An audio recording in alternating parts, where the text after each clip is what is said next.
હીરા બુર્સમાં આપણા સુરત ડાયમંડ બુર્સમાં ડ્રીમ સિટી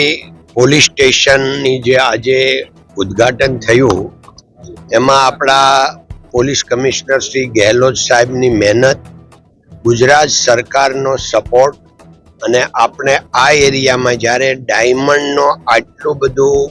વેલ્યુવાળી અહીંયા વસ્તુ આવે છે કસ્ટમ છે, તો એના કેવી રીતે સેફટી ને સિક્યુરિટી રહે એવો વિચાર કરીને જે આ police station dream city police સ્ટેશનનું આજે ઉદ્ઘાટન થયું એ બહુ જ સરાહનીય છે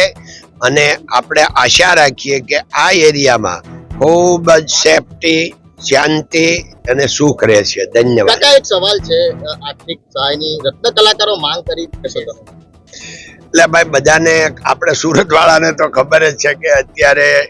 ડાયમંડ બિઝનેસમાં ખૂબ જ મંદી ચાલી રહી છે, એટલે સામાન્ય રીતે બધા જ મુશ્કેલીમાં હોય, એમાં રત્ન કલાકાર તો મુશ્કેલીમાં હોય જ અને છે, પણ આપણે બધા સાથે મળીને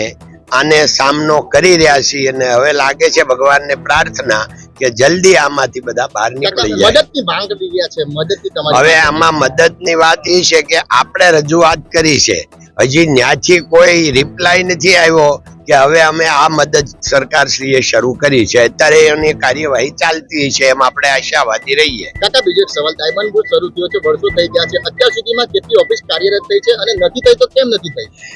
એમાં એવું છે, હમણાં આપણો પ્રશ્નનો જવાબ તો આવી ગયો કે બજાર માર્કેટ જ વીક છે, બધાને આવવું છે, હવે ધંધો કરવો હોય તો નવો ધંધો વધે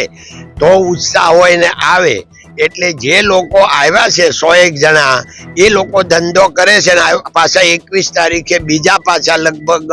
101 ઓફિસ આવે છે. ધન્યવાદ.